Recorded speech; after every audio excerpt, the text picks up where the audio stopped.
अब इसहाक अपने बेटे याकूब को भेज रहा है, कहा जाके अपने लिए स्त्री लेके आ, कहीं ऐसा ना हो कि तो अन्य जाति स्त्रियों को ब्याह ले। ये बात हल्की नहीं है, अन्य जातियों के साथ अपने रिश्ते रखना ये बात हल्की नहीं है, ये बड़ी इंपॉर्टेंट बात है ना, ये बहुत इंपॉर्टेंट बात। बहुत सारे घर इसलिए उजड़ जाते हैं क्योंकि अन्य जाति गिर जाते हैं और गिरा देते हैं। सुलेमान से बड़ा उदाहरण कोई नहीं, इतना धर्मी आदमी जिसके प्रार्थना से वेदी में आग लग गई और जिसकी प्रार्थना से मंदिर धुएं से भर गया, जिसे खुदा ने दर्शन में बात करी, वो व्यक्ति विश्वास से गिर गया। मैं और आप तो कुछ भी नहीं। बहुत ध्यान रखिए इस बात का। इसहाक ने कहा तू ऐसी गलती मत करना, जा अपने मामा के घर चला जा और वहां जाकर मामा की लड़कियों से उनमें से किसी को एक को ब्याह लाना, तुझे आशीर्वाद दे। और कहता है अपने मामा के यहाँ चले जा। तीसरे पद में लिखा है सर्वशक्तिमान ईश्वर तुझे आशीष दे और तू फलवंत करके बाहर बढ़ जाए, तू फलवंत होकर बढ़ता जाए। परमेश्वर तुझे आशीष देगा, तू फलवंत होकर बढ़ जाएगा। याद रखिएगा, हालेलुया। पिता अपने बेटे को आशीष दे रहा है, पहले भी आशीष दी, तो अब पिता को क्या कहना चाहिए कि तू वही है ना धोखेबाज जो धोखे से आया था मेरे पास आशीष लेने। याद है आपको, जब बड़ा बेटा आया आशीष लेने तो पिता क्या करने लगा, कांपने लगा, थरथराने लगा कि वो धोखे से आशीष ले गया। और लेकिन अब उसी बेटे को ये दोबारा आशीष दे रहा है। आप समझे इसके पीछे की कहानी क्या है?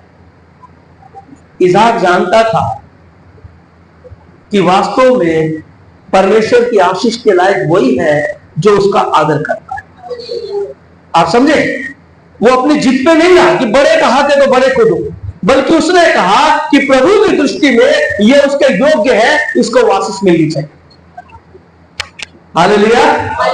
इस बात को समझ रहे हैं आप? हम लोग कई बार जिद पे रहते हैं ना, ये ऐसा होना चाहिए। हमें हर चीज का तोल परमेश्वर की नजर से देखना कि प्रभु की दृष्टि में क्या ठीक है। हर एक बात परमेश्वर की दृष्टि में कैसे ठीक है। इसहाक को लगा कि प्रभु की दृष्टि में यही बेटा योग्य है। इसने उससे नफरत नहीं करी, उसे डांटा नहीं कि तू पिछली बार धोखे से आ गया था, बल्कि इसने अब उसको आशीष दी, सर्वशक्तिमान परमेश्वर तुझे आशीष दे और तुझको फलवंत करे और बढ़ाए और तू राज्य की मंडली का मूल, राज्य की, दुनिया के राज्यों की जहां मंडलियां होंगी उसका तू मूल होगा। आज भारत देश में मसीह मंडली का मूल कौन है? भारत देश में मसीह मंडली का मूल कौन है? ये याकूब है जिसे इजराइल कहा गया। हालेलुया। जब नतनिएल यीशु के पास आया, यूहन्ना पर बोल रहा हूं, जब नतनिएल यीशु के पास आया तो यीशु ने कहा यह है सच्चा इजराइली। आप समझे, इजराइली जाति से इजराइली नहीं, इजराइली यहूदी है। जाति से कौन है? यहूदी है। लेकिन इजराइली वो जब बनते हैं जब वो याकूब की तरह जीवन जीते, तब वो इजराइली कहलाते हैं। याकूब का नाम परमेश्वर ने बाद में इजराइली रखा। और जो भी अपने आप को इजराइली तरीके से जीता है वो उसका मूल ये याकूब है। और जाति राज्य हमारे देश के अंदर जितनी भी मंडलियां हैं वो सब का मूल कौन है? ये याकूब है। इसको परमेश्वर के दास ने, इसहाक ने आशीष दी। हालेलुया। कहता है वह तुझे और तेरे वंश को भी अब्राहम की सी आशीष। किसकी जैसी? अब बात हम वहीं से 12वें अध्याय से शुरू किए हैं। अब्राहम की आशीष इसहाक के पास, और इसहाक अब किसको दे रहा है? अपने बेटे याकूब को और उसके वंश के लिए दे रहा है। किसके लिए? उसके वंश के लिए आशीष दे रहा है। आप इस बात को नहीं समझ रहे।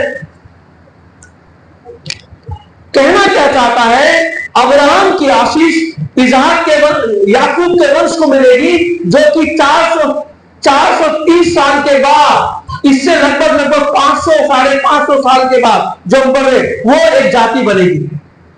जो हम पढ़ रहे उससे 500 साढ़े 500 साल के बाद। तो याकूब, अब्राहम और इसहाक आने वाले 500 साल की तैयारी कर रहे हैं। आपको समझ आ रही मेरी बात? वंशज को मैं जाति जाति में ऊंचा करूंगा। वो वंशज की जाति कब आएगी अब्राहम को नहीं पता, याकूब को नहीं पता, इसहाक को नहीं पता, लेकिन उन्हें तैयार होना पड़ेगा उस जाति को खड़ा करने के लिए। अगर आप कोई एक अच्छा पेड़ बोना चाहते हैं जिसमें बहुत ज्यादा और अच्छे फल आए, तो सबसे पहले आपको क्या करना होगा, एक अच्छी जगह चुननी होगी। हाँ, एक अच्छी जगह जहां पर हमेशा नमी बनी रहे और जहां पर जलवायु बिल्कुल ठीक हो। दूसरा क्या करना होगा, आपको अच्छी तरह से उसकी गुड़ाई करनी होगी और एक अच्छा उत्तम बीज लाकर वहां बोना पड़ेगा। उसके बाद उसको पानी देना, फिर बार बार गुड़ाई करना और कुछ दिनों के बाद वो पौधा बनेगा, कुछ सालों के बाद वो पेड़ बनेगा और उसके कुछ सालों के बाद वो फल देगा। समझ रहे हैं आपको? अब देखो बाइबल क्या कहती है कि जब तू बागान लगाए, जब तू बाग लगाए, किसी भी, मान लो आम का बाग लगाए, उदाहरण के लिए बता रहा हूं, जब तू बाग लगाए तो उस बाग में जब पेड़ उत्पन्न हो और जब फल आए तो 3 साल तक उसको मत खाना। 3 साल तक क्या करना, उस फल को तुम मत खाना, उसे ऐसे छोड़ देना। पर और चौथे साल उसका फल लेकर परमेश्वर को चढ़ाना और उसके बाद से फिर वो तेरे लिए आशीष देगा। लिखा है फिर तेरे को वो आशीष देगा, यानी हमेशा फलता चला जाए। कितना बड़ा प्रोसेस है। हम लोग अपने लिए जी रहे हैं। हम किसके लिए जी रहे हैं? अपने लिए। अब्राहम, इसहाक, याकूब किसके लिए जी रहा है? उस वंश को तैयार करने के लिए जिसमें शायद हम लोग गिनते जाते हैं। मैं और आप उस वंश में है कि नहीं है? बोलिए, है कि नहीं है? किसने तैयारी की थी? याकूब भाग जाता, इसहाक नहीं सुनता, अब्राहम कहता मैं नहीं आ रहा, तो क्या होगा? क्या हम होते? क्या यीशु मसीह होता? उन्होंने तैयारी की और यही तैयारी खुदा हमसे मांगता है। हमें तैयारी करनी। हम क्या दे रहे हैं अपने बच्चों को? हम क्या कर रहे हैं अपनी आने वाली पीढ़ियों के लिए? हम लोग शारीरिक रूप से तैयार हो रहे हैं, आत्मिक रूप से तैयार। हमने क्या दिया बच्चों को? अच्छी पढ़ाई, अच्छे हॉस्टल में भेज दिया, ऐसा कर दिया, उससे कोई लाभ नहीं होगा भैया। वो जिएगा, अच्छा खाएगा पिएगा और मर जाएगा। एसाव, जब एसाव के पास बहुत धन संपत्ति थी, जिसको आशीष नहीं मिली, उसके पास क्या था? बहुत धन संपत्ति, बहुत नौकर चाकर, जो कुछ अब्राहम का था इसहाक को मिला। प्रभु ने उसे दुगना तीगुना कर दिया। जो कुछ इसहाक का था वो एसाव को मिल गया, लेकिन उसे क्या नहीं मिला? अनंत जीवन नहीं मिला, उसे खुदा नहीं मिला। वो जीवन भर बोझ मस्ती और ठाटते रहा, वो राजा बनते रहा, लेकिन उसको खुदा नहीं मिला। इसलिए यूहन्ना कहता है एसाव रो रो के थक गया। हालेलुया। क्या लिखा है? अब्रानी में भी लिखा है वो रो रो के थक गया और खुदा ने उसकी सुनी नहीं। हालेलुया। सबने खुदा ने सुनी नहीं क्योंकि खुदा उसके साथ नहीं था। और यहां याकूब को हम देख रहे हैं, उसको पिता ने कहा तुझे परमेश्वर आशीष देगा, तेरे वंश को तैयार करेगा, तुम जाति जाति पे राज्य करोगे, परमेश्वर तुम्हारे साथ रहेगा, तेरे कुल को बढ़ाएगा। उस कुल को बढ़ाने के लिए कुल का होना जरूरी है। हालेलुया। आप समझ रहे? यदि कहे परमेश्वर कि तुम्हारे पोते पर पोते को मैं ऐसा आशीष दूंगा कि तुम एक बहुत बड़ा कलीसिया खड़ी कर दोगे, तो तुम्हारे लिए क्या होना चाहिए? सबसे पहले एक ऐसी जीवन साथी जो बहुत अच्छा विश्वासी, हाँ कि नहीं? एक ऐसा परिवार जहां शांति और दुआएं होती हो, है ना? एक ऐसा पति पत्नी का रिश्ता जहां प्रार्थना बनती हो, जहां संतानें उत्पन्न हो तो परमेश्वर के योग्य संतान हो। एक ऐसा बच्चे को संस्कार जो प्रार्थना करना जानता हो, दुआ करना जानता हो, वचन पढ़ना जानता हो और खड़े होकर आराधना करना जानता हो, ताकि वो अपने बच्चों को तैयार, क्योंकि उसके वंश को आशीष देनी। शुरुआत कहां से होनी है? यहां से। उसने उसको कहा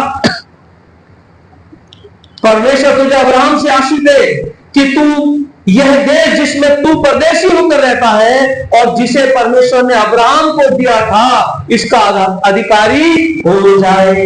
क्या हो जाए? इस देश का अधिकारी। यह देश किसको दिया था परमेश्वर ने? अब्राहम को दिया। किसको दिया था? लेकिन यह अब्राहम को दिया। अब्राहम उस देश में 100 साल रहा, उसके बाद इसहाक को दिया, इसहाक 110 साल हो गया और अभी भी देश उसको नहीं मिला। अब याकूब के पास आ गया पर अभी भी देश उसको नहीं मिला। लेकिन परमेश्वर ने किसको दिया था? अब्राहम को दिया। बात समझ आई आपको? अब्राहम को मिल गया? नहीं मिला। इब्रानियों में कहता है वो लोग दूर से आने वाली आशीषों को देखते थे, उनके जीवन भर में उनको मिली नहीं, पर मैं पक्का था कि ऐसा होके रहेगा। हालेलुया। उसने कहा इस देश का तू क्या हो जा? अधिकारी हो जा। अधिकारी होना या कर देना दोनों में फर्क है। मैं तुझे इसका अधिकारी कर दूंगा या तू इसका अधिकारी हो जाए, इसमें फर्क क्या है बताइए? तू इसका अधिकारी हो जा या मैं तुझे अधिकारी कर दूंगा, इसमें फर्क क्या है? अधिकारी कर दूंगा मतलब मैं करूंगा, और हो जा मतलब तुझे अधिकार लेना पड़ेगा। याद रखिएगा, आपको अधिकार लेना पड़ेगा। उसको हम जैसे जैसे पढ़ेंगे तो समझेंगे। हालेलुया। उसके पिता ने उसको आशीष दी। हाँ जी, पढ़िए 5वां पद। 5। और इसहाक ने याकूब को विदा किया और वह पद्दान को अरामी बतूएल के पुत्र लाबान के पास चला, जो याकूब और एसाव की माता रिबका का भाई था। अब याकूब चल दिया अपने मामा के घर, और अनुमान है लगभग 800 किलोमीटर दूर घर था, जो नक्शे के अनुसार है 800 किलोमीटर दूर। कहां जाना है? हरान। कहां से जाना है? बेर्शेबा से हरान देश। याद होगा अब्राहम कहां से आया था? हरान से चल के आया था। उसके भाई वगैरह वहीं रुक गए थे और अब्राहम कहां पहुंच गया था? कनान पहुंच गया था। ठीक है, तो हरान में। अब ये जा रहा कहां है? अब्राहम के भाई के घर में। ठीक है, नाहोर के पुत्र मिका, और मिका से बतूएल, बतूएल से लाबान। हालेलुया। तो ये, और फिर ये लाबान की पत्नी 5वीं पीढ़ी से लाबान की बेटी 5वीं पीढ़ी से शादी करे। पर ये कहां जा रहा है? अब्राहम के पुराने घर में, जहां पर इसहाक के लिए पत्नी लेने गए थे। याद होगा आपको। ठीक है, अब याकूब चल गया। क्या है इसके पास? याकूब जा रहा है क्या करने? वहां शादी करने, अपनी जान बचाने, दोनों बातें हैं। और इसके पास क्या दिया इसके पिता ने? तेरे को आशीष मिलेगी और तू जाति जाति राज्य राज्य का मंडली का मालिक होगा, स्वामी होगा। अब ये चला। कैसे होना चाहिए? जाना चाहिए इसको। कैसे जाना चाहिए? बड़े बैंड बाजे के साथ, नौकर चाकर के साथ, रक्षकों के साथ। पढ़िए क्या लिखा आगे 6 पद। 6। जब इसहाक ने याकूब को आशीर्वाद देकर पद्दान भेज दिया कि वह वहीं से पत्नी लाए, और उसको आशीर्वाद देने के समय यह आज्ञा भी दी, तो किसी कनानी लड़की से विवाह ना कर लेना। पश्चात और याकूब माता पिता की मानकर पद्दान को चल दिया। तब एसाव यह सब देख के और यह भी सोचकर कि कनानी लड़कियां मेरे पिता एसाव को बुरी लगती हैं, अब्राहम के पुत्र इस्माइल के पास गया और इस्माइल की बेटी महलतुल को, जो नबयाह की बहन थी, ब्याहकर अपनी पत्नियों में मिला लिया। हालेलुया। अब याकूब ने जब एसाव ने सुना, बड़े वाले ने जब सुना कि मेरी मां को और पिता को कनानी स्त्री पसंद नहीं है, तो वो कहां पहुंच गया? अब्राहम के बेटे इस्माइल के पास। पहला बेटा याद है ना, हाजिरा से जो उत्पन्न हुआ, इस्माइल के पास पहुंच गया और उसकी बेटियों से विवाह कर लाया एसाव, ये सोच के कि माँ बाप को पसंद नहीं तो चलो उनके कुल में से उठा लाऊं। तो कहां पहुंच गया? अब्राहम के बेटे इस्माइल और हाजिरा जो दासी के बेटे इस्माइल से उसने बेटियों से उसने शादी कर ली। आपको समझ आई यहां तक? देखिए, आप जानते हैं ईसा शब्द कहां लिखा है? ईसा मसीह हम बोलते हैं। कितने लोग जानते हैं ईसा मसीह हम बोलते हैं? आप जानते हैं ये ईसा शब्द कहां मिलता है? बाइबल में है क्या? बाइबल में है जी? कहां पर? कुरान में। लेकिन बाइबल में नहीं है ना। ये गुरु ग्रंथ साहिब में भी मिलता है ईसा शब्द। ये ईसा शब्द आया कहां से? ईसा शब्द आया है जब इस्माइल की बेटी से एसाव ने शादी कर ली। इस्माइल की बेटी से एसाव ने शादी कर ली, जिसको अब्राहम ने अलग कर दिया था, ये कहकर कि तू दासी का बेटा है, तू मेरे कुल का नहीं। समझ आई आपको? ये कहकर जब इस्माइल को अलग कर दिया तो एसाव उसी की बेटी से विवाह करा, और जब उसकी बेटी से वो विवाह किया तो एसाव को लोग, एसाव शब्द से ईसाई शब्द आया, ईसा शब्द आया, एसाव शब्द से ईसा शब्द आया। अभी यहूदी लोग एसाव से और इस्माइल से नफरत करते, नफरत कह लो या कह दो उनको दर्जा नीचा देते। आपको समझ आई? यहूदी लोग इस्माइल को इसहाक जैसा दर्जा नहीं देते थे, पहली बात समझ आई। और दूसरी बात, यहूदी लोग इसहाक एसाव को याकूब जैसा दर्जा नहीं। अभी एसाव और इस्माइल मिल गए, वो क्या हो गए? संधि हो गई, ठीक है। वहां पर वो एसाव ने उनकी बेटियों से शादी करी, बेटी शादी करी, तब लोग यहूदी लोग चिल्लाने लगे कि तू तो एसावी हो गया। समझ आई? कैसा हो गया तू? एसाव ही हो गया, एसाव जैसा हो गया जिसने उनसे विवाह करा। तो ये जब ईसा शब्द आया है वो एसाव के वहां ब्याने के कारण आया, इसीलिए अरबी में है, बाइबल में नहीं है। ये शब्द यहूदियों ने दिया था। यहूदी एक चिढ़ाने के लिए शब्द बोलते थे, अरे तू तो एसावी हो गया। आपको समझ आई बात? यहां से ईसा शब्द आया, परंतु बाइबल में इसका जिक्र नहीं। अब एसाव ने वहां शादी करी ये कहने के लिए, ये दिखाने के लिए। अब बाद में वो माँ बाप को लाडला बनना चाह रहा था, वो अलग बात है। हम आते हैं 10वें पद में, आइए। पद 10, याकूब बेर्शेबा से निकलकर हरान की ओर चला और उसने किसी स्थान में पहुंचकर रात वहीं बिताने का विचार किया, क्योंकि सूर्य हो गया था। इसीलिए उसने उस स्थान के पत्थरों में से एक पत्थर ले अपना तकिया बनाकर रखा और उसी स्थान में सो गया। हालेलुया। याकूब जिसने उस आशीष को पाया, कौन सी आशीष? अन्न जल की आशीष को, समाज में ऊंचा रहने की आशीष को, और वंशजों की आशीष को, वंश की आशीष को, उस आशीष को पाया। और पिता ने क्या आशीष दी? पिता ने आशीष दी कि तू राज्य के मंडली का स्वामी होगा। यह आशीष पिता ने दी। सर्वशक्तिमान के साथ है, अब्राहम जैसी आशीष तुझे मिले, ये देश का तू वारिस बन जा। लेकिन जब वो गया तो उसके पास क्या था? लेटने के लिए शायद चद्दर भी नहीं, और क्या तकिया बनाया उसने? पत्थर का। हालेलुया। आप देखो, सोचो, जब अब्राहम को पहली बार परमेश्वर ने बुलाया, अब्राहम ने उस आशीष को ग्रहण किया, तो बदले में क्या हुआ? उस देश में अकाल पड़ा, अब्राहम को वहां से निकलना पड़ा। याद है आपको? उसके बाद फिर अब्राहम ने अपने बेटे के विषय परीक्षा की। याद है आपको? ये सारी समस्याएं अब्राहम के साथ है। जब एसाव की बात आई, जब एसाव को परमेश्वर ने आशीष दी, तो फिर उसके सामने मसला आ गया कि वो मेलिकिसिदक उसकी पत्नी को बुलाएगा।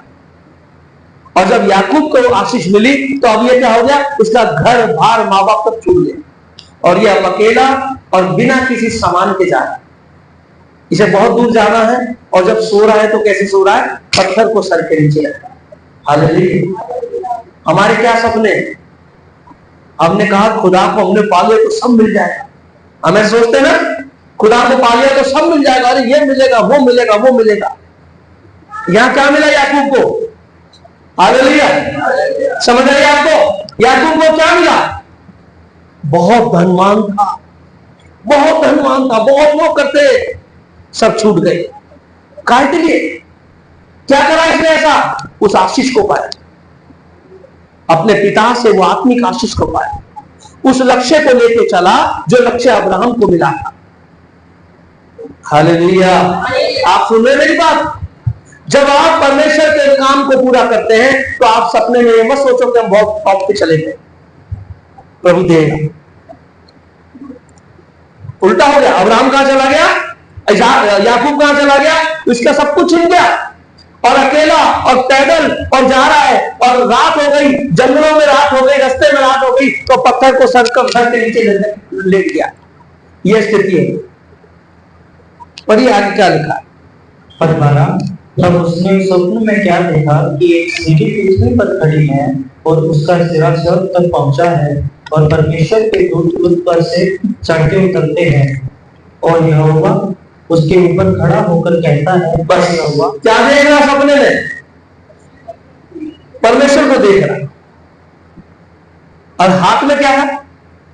हाथ में क्या है? क्या है बताओ? क्या छूट गया? सब कुछ छूट गया, और सपने में किसको देख रहा है? अब बताओ क्या चीज बेस्ट है? आप में से बहुत लोग सपने देखते हैं, खुदा को देखते हैं, आराधना देखते हैं, चर्च देखते हैं कि नहीं? लेकिन घर में कुछ नहीं होता, और ये सब देखते हैं। हालेलुया। पहले परमेश्वर बताना चाहता है कि तुम्हारा लक्ष्य क्या है, उस लक्ष्य को फोकस करो। अगर मेरा लक्ष्य यह है कि मुझे सब यहां चाहिए, सब कुछ चाहिए, तब मैं आगे बढ़ूंगा, तो हमारा काम पूरा नहीं होगा। अगर हमारी नजर सिर्फ उस लक्ष्य की होगी, जब चेले नाव पे थे और यीशु मसीह पानी में चल रहा था, तो पतरस बोला यीशु से कि अगर तू यीशु है तो मुझे आज्ञा दे कि मैं आ जाऊं। बिना पूछे चला जाता। और उसने बोला अगर तू यीशु है तो बोल मैं यीशु, मैं खुद आ जाऊंगा। लेकिन उसने कहा तू आज्ञा दे, अगर तू यीशु है तो मुझे आज्ञा दे कि मैं आऊं। इसका मतलब क्या है? आज्ञा के साथ सामर्थ बेच। हालेलुया। तू आज्ञा दे, सामर्थ बेच कि मैं आऊं। यीशु ने कहा और ये चलने लगा। किसकी तरफ? यीशु की तरफ। यीशु की तरफ। जब यीशु ने आज्ञा दी, उसने आज्ञा को ग्रहण किया और चलने लगा। लेकिन लिखा है कि जो ही उसने पानी की लहरों को देखा तो वो क्या हुआ? डर गया। जब तक नजर यीशु पे थी तो वो चल रहा था, लेकिन जैसे ही दुनिया पे नजर पड़ी, गिरना शुरू हो गया। अब याकूब के पास लक्ष्य क्या है? उस मिशन को पूरा करना जो अब्राहम से इजाक और इजाक से याकूब के पास। और हाथ में क्या है? कुछ नहीं। और लेटा है, पत्थर सर के नीचे रख के लेटा। कितने लोग सो सकते हैं पत्थर लगा के? 5 मिनट नींद नहीं आती। कई एक बार ऐसी स्थिति हो गई, मुझे जूते लगा के सोने पड़े। 2 मिनट यहां चुभ रहा, वहां चुभ रहा। पत्थर लगा के सोना रात भर, बड़ी बात। ठीक है। वो अमीर आदमी था भैया, ध्यान रखना, गरीब नहीं था। बहुत अमीर आदमी था याकूब। लेकिन परमेश्वर के लक्ष्य को लेकर चला तो वो जमीन पर आ गया। जब भी खुदा आपको इस्तेमाल करेगा, जीरो से शुरू करेगा। इसलिए लिखा है कि मैं धूले से उठा के प्रधानों में बिठाता हूं। किसी प्रधान को खुदा नहीं चुनता, किसी प्रधान को चुनता नहीं, वो जमीन से उठा के उठाता है। जब भी बड़े बड़े लोग बने, वो सब पहले नीचे गिरे, फिर नीचे से ऊपर गए। दानियल राजमहल से आया लेकिन गुलामी में गया, और गुलाम होने के बाद फिर वापस राजमहल में पहुंच गया। याद रखिएगा, खुदा का काम पहले आपको जीरो करेगा, शून्य करेगा, बिल्कुल सब कुछ खत्म कर देगा, होने देगा आपका खत्म, और फिर अपनी आशीष में फलवन करेगा। हालेलुया। अब कहेंगे कि परमेश्वर का तरीका गलत है, हम तेरी सेवा के लिए आ रहे हैं, तू तो हमें मिटा देगा। ऐसा नहीं। अगर याकूब या जल्दबाजी नहीं करता तो वो शायद वहीं से वहीं खुदा उसको बढ़ा देता। लेकिन जो हवर तवर और परमेश्वर पे पूरा भरोसा ना करना कि मैं जल्दी पालूं, इस जल्दबाजी के चक्कर में उसने अपने भाई से पंगा ले लिया। नहीं तो आशीष तो उसको मिलनी थी, वो तय थी, मां के घर से तय। याद है आपको? है ना? कई बार हम लोग अपने जीवन में जल्दबाजी और हवर तवर करके अपने लिए प्रॉब्लम खड़ी कर देते। ये याकूब ने कर ली थी। और यहां पर कुछ नहीं है और खुदा से बात कर रहा है। बताओ, कमाल हो गया। यहोवा को देख रहा है, तो उसने सीढ़ी देखी, वो सीढ़ी वहां से स्वर्ग पे जा रही थी, और स्वर्गदूत उतर रहे थे और चल रहे। इसका मतलब ये था कि स्वर्ग में जब भी कुछ हमारे यहां कुछ काम होता है, स्वर्ग और पृथ्वी जुड़े रहे। याद रखिएगा, कैसे जुड़े रहे? एक कनेक्शन से, एक सीढ़ी से स्वर्ग और पृथ्वी जुड़े रहे। मैं कई बार कहता हूं, दुनिया के लोगों को कोई लेना देना नहीं है स्वर्ग से, कोई लेना देना नहीं है आत्मा से, उद्धार से कोई लेना देना नहीं है। लेकिन हर विश्वासी को होना चाहिए, मुझे स्वर्ग जाना है, मेरा कनेक्शन स्वर्ग में। हमारा तो फोकस ही स्वर्ग है। कहां जाना हम सबको, उसकी तो हम तैयारी कर रहे हैं, है ना? और वो यही बताता है, तुम्हारा यहां से याकूब, तेरा कनेक्शन वहां है। स्वर्गदूत उतर रहे हैं, तुम्हारे लिए वो दुआओं का उत्तर ला रहे हैं जो तुमने मांगी। स्वर्गदूत जा रहे हैं, तुम्हारी भेंटें, आराधनाएं, धन्यवाद, स्तुति, प्रार्थना को लेके कहां जा रहे हैं? स्वर्ग। और जो आ रहे हैं वो उसके बदले में आशीष लेके आ रहे हैं। और इसी एक का उत्तर दानियल को रहता है। जब दानियल दुआ कर रहा था तो स्वर्गदूत आके कहता है, तेरे को तो भेजा था तेरे को उत्तर देने के लिए, तेरे सामर्थ, तेरे को सपोर्ट करने के लिए मुझे स्वर्गदूत कह रहा, मुझे भेजा था, मैं आया तेरी मदद के लिए। ठीक है। यहोशू के पास स्वर्गदूत आया। परमेश्वर का वचन कहता है हर एक के साथ स्वर्गदूत है, हर एक की मदद के लिए, उद्धार पाएगा, हर एक को सहायता के लिए स्वर्गदूत है। ये स्वर्गदूत कहां से आते हैं? स्वर्ग के दूत है, मनुष्य के दूत नहीं। कहां से आते हैं? स्वर्ग से। तभी अद्भुत होता है ना, अद्भुत से ओ बहुत बच गया भाई, ये वो स्वर्गदूत की मदद से होता है, क्योंकि खुदा ने हल भेजी है। और वो कहां से आती है? सब, और जो जा रहे होते वो दुआएं लेके जा रहे, धन्यवाद, स्तुति, भेंटे, आराधना बिल्कुल लेके जा रहे। और स्वर्ग से खड़ा हुआ परमेश्वर बात कर रहा है याकूब से। क्या बात कर रहा है बेटा, बोल। मैं यहोवा तेरे दादा अब्राहम का, मैं यहोवा तेरे दादा अब्राहम का परमेश्वर और इसहाक का भी परमेश्वर हूँ। तेरे पिता और तेरे दादा का कौन हूं? क्या पहचान दी परमेश्वर ने? क्या पहचान दी अपनी? मैं अब्राहम, इसहाक और आगे लिखता है याकूब का भी परमेश्वर। क्या पहचान है परमेश्वर की? अब्राहम और इसहाक। अभी याकूब को बता, हम कहते हैं अब्राहम, इसहाक, याकूब के परमेश्वर। आपको याद होगा, हमने गीत में भी लिखा है अब्राहम, इसहाक, याकूब के परमेश्वर, याद होगा आपको, है ना? तो वो उसकी पहचान उसने कैसे दी? याकूब का परमेश्वर, अब्राहम का परमेश्वर, इसहाक का परमेश्वर। मतलब ये अब्राहम ने और इसहाक ने प्रकट किया कि परमेश्वर कौन है। आपको समझ आई? दानियल किसने सपना देखा? राजा ने सपना देखा और बुलाया किसको बताने के लिए? दानियल को। जब राजा ने अपने मंत्री, तंत्री, संतरी और सबको बुला लिया और सबको, तांत्रिकों को और पंडितों को बुला लिया कि भैया बता इस सपने का, तो बोले हमारी समझ नहीं आया। जब एक हाथ लिखता हुआ आया, जब एक हाथ लिखने लगा तो राजा ने सबको बुलाया, बताओ ये हाथ ने क्या लिखा और ये हाथ कौन है? सब डर गए, बोले हमारी समझ में नहीं आया। तो किसको बुलाया? उसके उस बंदे को जो उस बात को समझता था, दानियल। समझ आई? कौन समझता है परमेश्वर को? अब्राहम और इसहाक। उन्होंने कहा हम जानते हैं अबीमेलेक परमेश्वर कौन है, हम जानते हैं परमेश्वर कौन। दानियल आया, बोला अरे तुम्हारे देवताओं का काम नहीं है, ये मेरे परमेश्वर की बात है, मैं बताऊंगा क्या लिखा है। इसलिए दानियल गवाह होना जरूरी था। उसका जो खुदा की बातों को सुनता और समझता है, उसका जो मीनिंग बताता है। परमेश्वर अपने लोगों को इसलिए वहां भेजता है कि तुम मुझे जानते हो। अगर दानियल वहां नहीं होता तो बहुत से तंत्री, मंत्री और शास्त्री अपने अपने ग्रंथ के अनुसार कहते कि फला देवता का हाथ आ गया जी, और ये लिखा और वो लिखा। समझे आप? लेकिन दानियल को भेजा, उसने कहा मेरे परमेश्वर का हाथ है, मेरे परमेश्वर का शब्द है और ये होके रहेगा। मैं कहना ये चाहता हूं, अब्राहम का परमेश्वर हूं मैं, अब्राहम ने तुझ पे प्रकट किया। मैं इसहाक का परमेश्वर हूं, इसहाक ने तुझ पे प्रकट किया। मैं जिसकी उपासना करता हूं वही यहोवा परमेश्वर। वो कहता मैं वही परमेश्वर हूं जिससे तेरे दादा और पिता प्रार्थना करते थे, मैं वही परमेश्वर। आप समझ रहे? क्या आपके बच्चे कह सकते हैं कि मेरे पिताजी का परमेश्वर है, मेरी मम्मी का परमेश्वर है, जिससे मम्मी पापा प्रार्थना करते थे, रात दिन दुआ करते थे, जिसके वचन की खोज करते थे, जिसके लिए उपवास करते थे, जिसकी सभाएं लगाते थे, वही परमेश्वर? क्या कह सकते हैं बच्चे?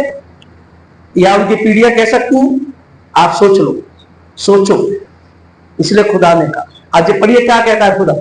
जिस भूमि पर तू लेटा है उसे मैं तुझ और तेरे वंश को दूंगा, और तेरा वंश भूमि की धूल के तिनकों के समान बहुत होगा, और पश्चिम, पूर्व, उत्तर, दक्षिण चारों ओर फैलता जाएगा, और तेरे वंश के द्वारा पृथ्वी के सारे कुल आशीष पाएंगे।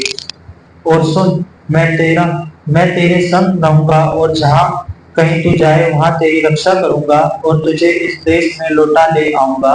मैं अपने कहे हुए को जब तक पूरा ना कर लूं तब तक तुझको ना छोड़ूंगा। मैं इस देश को तुझे दूंगा, तेरे वंश को बढ़ाऊंगा और मैं तुझको लौटा के लेके आऊंगा। मैं तेरे संग संग रहूंगा और जब तक मैं पूरा ना कर लूं मैं तुझे छोड़ूंगा नहीं। परमेश्वर जो टारगेट बनाता है ना, जो परमेश्वर तय करता है उसे पूरा कर सकता है, उसमें सामर्थ्य है। आप नहीं करेंगे दूसरा कर लेगा। उसमें एसाव ने नहीं करा, उसने याकूब से करा लिया। बड़ा नहीं करेगा, छोटा कर लेगा। आप नहीं करेंगे, कोई बात नहीं, आपके बच्चे करेंगे, लेकिन आप कहां पहुंचेंगे? एसाव की जगह पहुंचेंगे। आप समझे?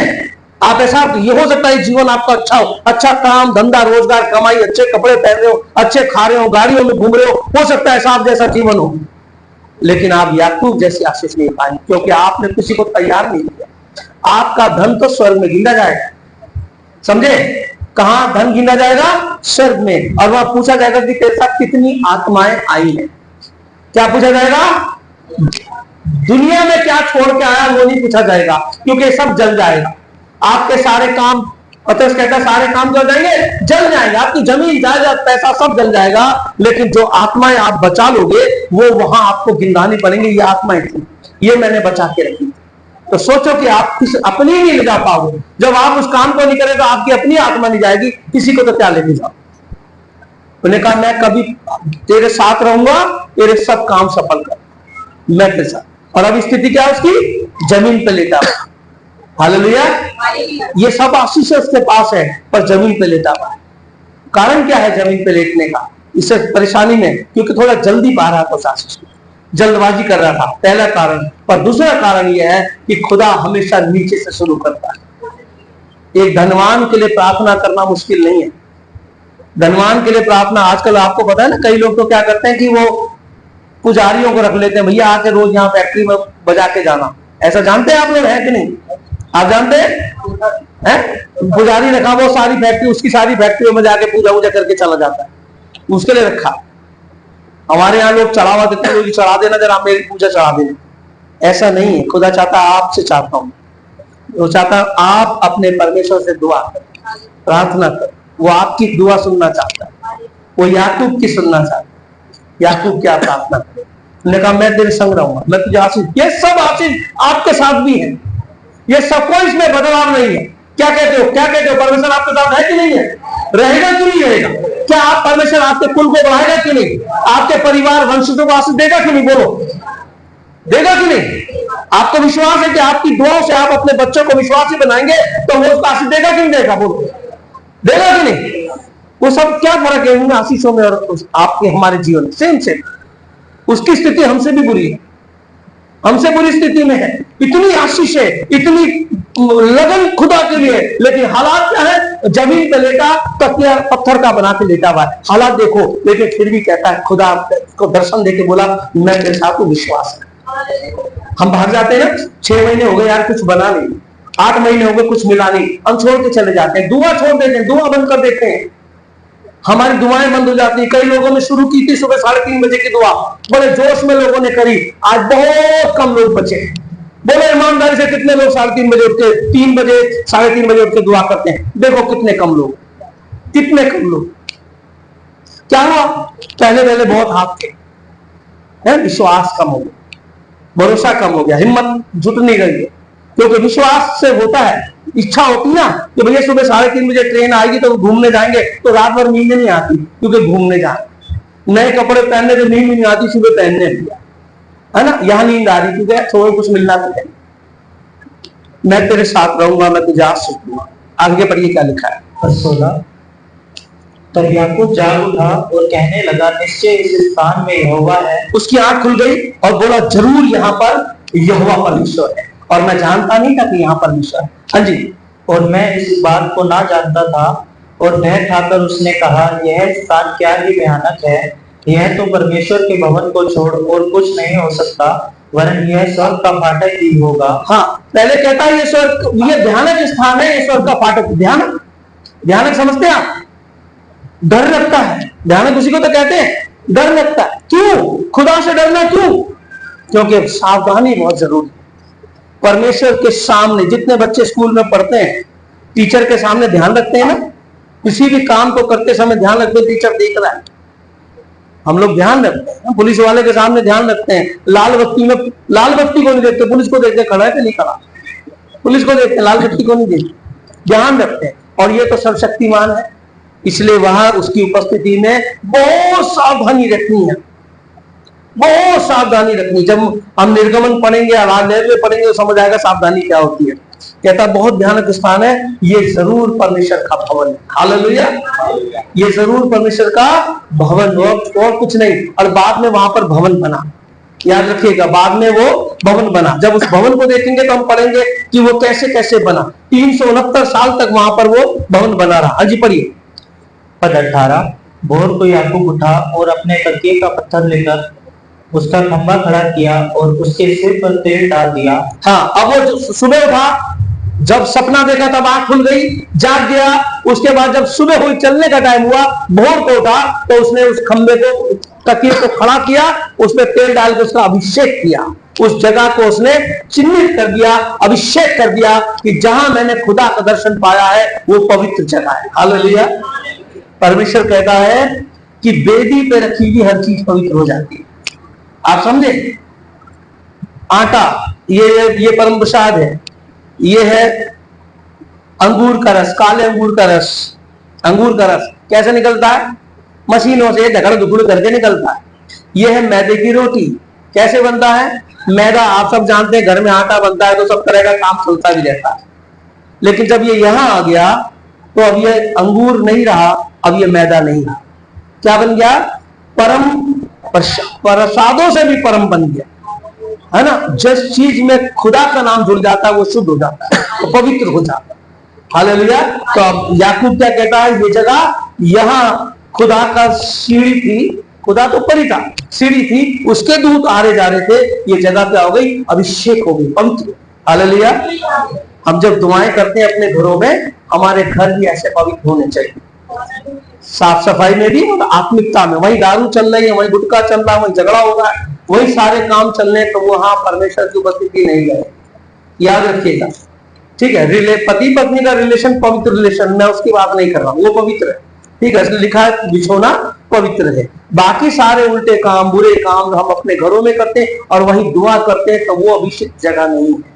इसलिए याद रखिए कि आप अपने घर में दुआ करते हैं, वो ब्लेस होनी चाहिए जगह आपकी तरह से, पूरी तरह भौतिक सफाई और आत्मिक सफाई रहनी चाहिए। समझ रहे हैं आप मेरी बात? तो उसने उस जगह को अभिषेक किया। हाँ जी, पढ़िए। पर 19 उसने उस स्थान का नाम बेतेल रखा, और उस नगर का नाम पहले लूज था। बेतेल, बेतेल शब्द किसको याद आया? याद है आपको? अगर आपने याद है वो बेतेल जहां बेटी फट गई थी, याद है आपको? मैंने बहुत अच्छा एक्सप्लेन किया था, ठीक है। पहले राजा 12वें अध्याय 35वें पद से शुरू होता है वो, ठीक है। तो बेतेल में मंदिर बना, बाद में फिर वो यरूशलेम चला गया, और बेतेल और यरूशलेम की दूरी लगभग 20 किलोमीटर के मान के चलो, और हम देखेंगे वो बाद में क्या हुआ उसका। लेकिन शुरुआत कहां हुई? इस बेतेल की जगह में। याद रखिएगा, याकूब को दर्शन मिला इस बेतेल की जगह में। इसने कहा यह परमेश्वर का भवन होगा, इसने यहां पर मंदिर को पत्थर खड़ा करा और अभिषेक करा। पढ़िए आगे क्या लिखा। पर 20 तब याकूब ने यह मन्नत मांगी, यदि परमेश्वर मेरे संग रहकर इस यात्रा में मेरी रक्षा करे। बस तब याकूब ने क्या किया? याकूब ने मन्नत मांगी कि यदि परमेश्वर मेरे साथ रहेगा तो। परमेश्वर ने क्या कहा था? आशीर्वाद में क्या कहा? मैं तेरे संग संग। और याकूब, परमेश्वर जब कह चुका मैं तेरे संग रहूंगा, तो फिर मन्नत की जरूरत क्या है?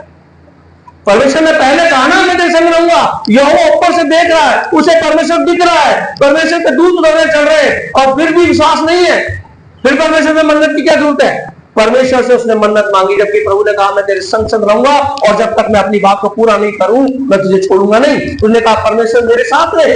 यदि परमेश्वर, प्रभु कह रहा मैं छोड़ूंगा नहीं, और ये क्या कह रहा है? यदि परमेश्वर मेरे साथ। परमेश्वर तो कह चुका है ना मैं नहीं छोड़ूंगा। हाँ जी, पढ़िए।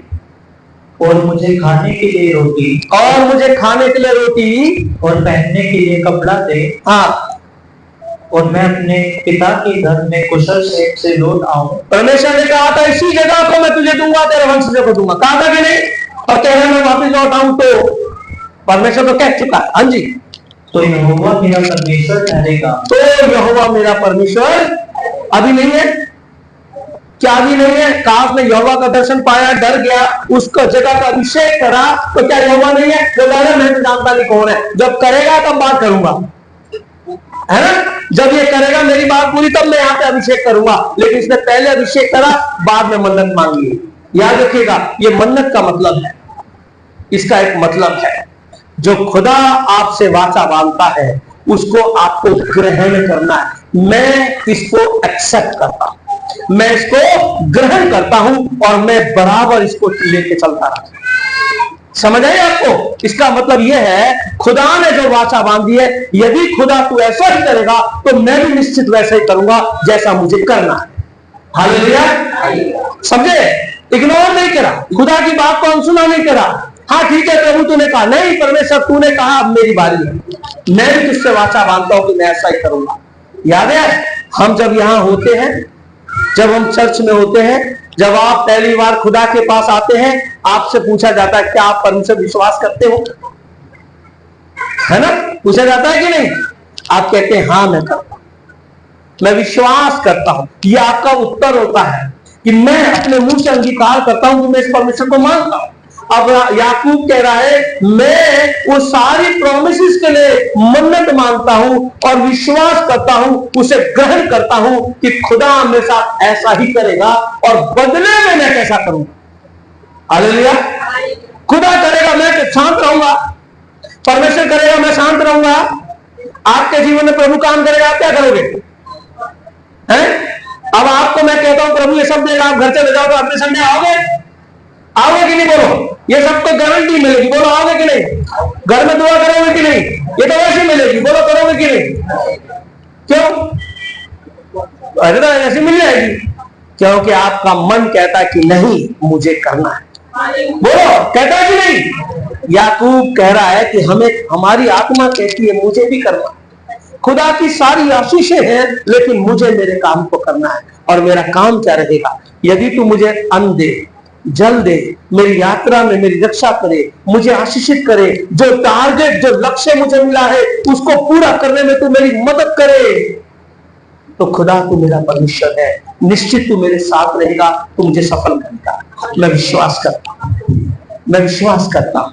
अब देखिए और एक बात पढ़िए, 22। और यह पत्थर जिसका मैंने खंभा खड़ा किया है परमेश्वर का भवन ठहरेगा। ये पत्थर परमेश्वर, मैं सब कुछ पूरा कर लूंगा तो यहां पर परमेश्वर तेरा भवन बनवा दूंगा।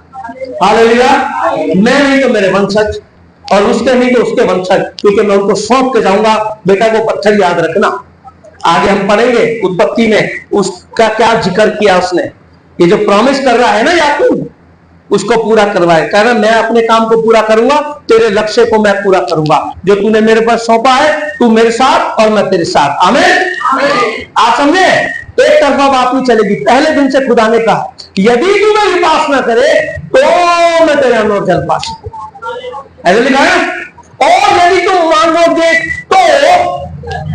मांगोगे तो बिना मांगे नहीं दूंगा, मैं आशीष दूंगा। परमेश्वर ने कहा मैं आशीष दूंगा, लेकिन क्या करना पड़ेगा?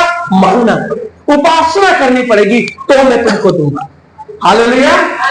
मैं मन्ना बरसा रहा था खुदा, प्रभु ने कहा मैं मन्ना बरसाऊंगा, लेकिन फिर मेरे मन में कहता है यदि उपासना करे तेरे अंदर को आशीष दूंगा, तो तुम्हें भी वो काम करना पड़ेगा। सारे परमेश्वर ने जो काम सौंपा है वो सब में वो तुम्हारे साथ है, लेकिन बदले में तुम्हें उसको अपना पूरा काम करना पड़ेगा। हाँ जी पढ़िए। और जो कुछ तू मुझे दे, और जो कुछ तू मुझे दे उसका दसवांश मैं अवश्य ही तुझे दिया करूंगा। जो भी तू मुझे देगा, क्या क्या चाहिए इसको? क्या क्या मांगा इसने? पहले मांगा है कपड़ा, रोटी, सुरक्षा, ये जमीन और आराधना लेके लिए स्तुतियां, और उस काम को पूरा करना जिसको मैं लेके चला। समझ रहे आप? खाना पीना सबको चाहिए, पहनना ओढ़ना सबको चाहिए, घर मकान सबको चाहिए, बिजनेस कारोबार सबको चाहिए, इसके साथ साथ अनंत जीवन सबको चाहिए। इसका अनंत जीवन क्या है? मैं वही पहुंच जाऊं जहां से मैं निकाला गया। आदम कहां से निकला और कहां पहुंचना है? और उसका याकूब कहां से निकला? कनान से। कहां पहुंचना है? आप कहां से निकले? बुराई से। और कहां पहुंचना है? उस पवित्रता। अगर तू ये सब करेगा जिसका वादा तूने किया है, और अगर मेरे जीवन में होता रहेगा, तो मैं वादा करता हूं हर एक चीज का दसवांश मैं देता रहूंगा। दूंगा नहीं बल्कि उसने कहा यदि तुम खुदा से उम्मीद करते हो और ये आशीष वचन सुन के जाते हो, तो तुम्हें बदले में करना पड़ेगा। सब कुछ तुम्हें खुदा की तरफ करना पड़ेगा। प्रार्थना का 10वां भाग, दुआओं में बहुत लोग दुआ नहीं करेंगे, अभी भी नहीं करेंगे अपने घरों में जाके, और दुआ के लिए समय नहीं लगाएंगे, स्थान नहीं बनाएंगे, और टारगेट नहीं बनाएंगे कि मुझे अकेले भी करना और परिवार। बहुत से लोग नहीं करेंगे, बहुत से लोग नहीं करेंगे। बहुत से लोग परमेश्वर के कामों में अपना हाथ नहीं लगाएंगे। बहुत से लोग दसवांश नहीं देते तो नहीं देते, बहुत से लोग, और फिर कहते हैं मुझे वो आशीष मिल रही है जो खुदा मुझे दे। याद रखिएगा, आशीष एसाव के पास भी याकूब से ज्यादा थी। याकूब से ज्यादा एसाव के पास थी। जब एसाव मिलने आया तो 400 लोगों को तो यूं ले आया था। इस चर्च से भी ज्यादा लोग थे एसाव के पास। याकूब के पास थोड़े से लोग थे, केवल 60-70 लोग, हालेलुया, समझ रहे हैं, केवल 60-70 लोग लेके चल रहा था और ऐसा आपको 400 लोग लेके चल के आ रहा था, है ना, ऐसा आज समझ रहे आप, ऐसा आपके पास, आप में से बहुत से लोग ऐसा आपकी तरफ सोच रहे होंगे सब कुछ है यार, क्या चिंता, कोई पता नहीं, लेकिन याकूब कह रहा है कुछ नहीं है, फिर भी सब कुछ खुदा का है और पहला आदर उसको मिलेगा, मेरी तरफ से तो पूरा होगा।